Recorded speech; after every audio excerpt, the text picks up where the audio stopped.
Hello guys, అందరికీ welcome to our channel movie with Vivek. నీలి మేఘ Shyama movie review చూసేదానికన్నా ముందు ఈ వీడియోని లైక్ చేసి ఛానల్ని సబ్స్క్రైబ్ చేసుకొని పక్కనున్న బెల్ ఐకాన్ని ఆల్లో పెట్టుకోండి. ఈ నీలి మేఘ శ్యామ ద బెస్ట్ ప్లాట్ఫామ్ అయిన హలో స్ట్రీమ్ అవుతుంది. ఈ మూవీ రన్ టైం వచ్చేసి 1 hour 55 minutes ఉంటుంది.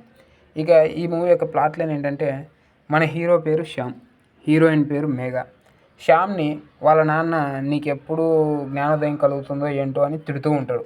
సో మన హీరో వాళ్ళ నాన్న తిట్ల నుంచి తప్పించుకోవడానికి జ్ఞానోదయం కోసం అంటూ హిమాలయాస్కి ట్రెక్కింగ్కి వెళ్తాడు. అక్కడ మేఘ మన హీరోయిన్ ఉంటుంది కదా, ఆమె టూర్ గైడ్గా వస్తుంది. ఇక వాళ్ళిద్దరి మధ్య ప్రేమ ఎలా పుట్టింది అనేది స్టోరీ లైన్. ఇక ఓవరాల్గా మూవీ ఎలా అనిపించింది అంటే, అక్కడక్కడ వర్కౌట్ అయ్యే కొంచెం కామెడీతో, విత్ గుడ్ ఫస్ట్ హాఫ్తో, కొంచెం తేడా కొట్టిన సెకండ్ హాఫ్తో ఒక డీసెంట్ వాచబుల్ అని అయితే అనిపించిందండి. ఈ మూవీలో ఎటువంటి అడల్ట్ కంటెంట్ లేదు, హ్యాపీగా ఫ్యామిలీతో చూసేయచ్చు. మరి మీకు ఈ మూవీ నచ్చుతుందా నచ్చదా అనేది పాజిటివ్స్ అండ్ నెగిటివ్స్ చూస్తే మీకే అర్థమవుతుంది. ముందుగా అయితే పాజిటివ్స్ గురించి మాట్లాడుకుందాం. ఎప్పట్లాగానే మూవీ స్టార్ట్ అవ్వడమే హీరోకి మరియు అతని ఫ్రెండ్కి మధ్య కన్వర్జేషన్స్తో స్టార్ట్ అవుతుంది. ఒక డీసెంట్ కామెడీతో అయితే మనల్ని స్టోరీలోకి అయితే చాలా త్వరగానే తీసుకెళ్లారు. ఫస్ట్ హాఫ్లో శ్యామ్ని వాళ్ళ నాన్న తిట్టే ఆ సీన్స్ బాగుంటాయి. ఈ మూవీలో అయితే మొత్తం క్యాస్టింగ్ అందరికీ పర్ఫెక్ట్గా సెట్ అయ్యాయి. అందరూ కూడా యాక్టింగ్ పర్ఫెక్ట్గా చేశారు వాళ్ళ వాళ్ళ క్యారెక్టర్స్కి. ఈ మూవీలో బీజిఎం కావచ్చు, సాంగ్స్ కావచ్చు, చాలా ప్లెజెంట్గా నీట్గా బాగున్నాయి.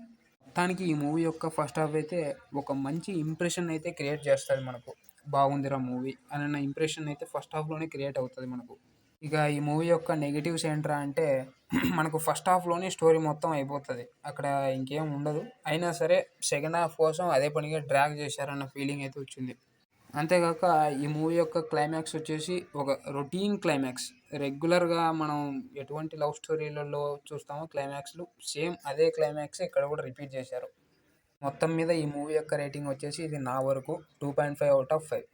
మరి ఇలాంటి మరెన్నో మూవీ రివ్యూస్ కోసం మన ఛానల్ ఇప్పుడే సబ్స్క్రైబ్ చేసుకొని పక్కనున్న బెల్ ఐకాన్ ఆల్లో పెట్టుకోండి. ఒకవేళ మీరు ఈ మూవీ చూసింటే మీకేమనిపించిందో కింద కామెంట్ పెట్టండి.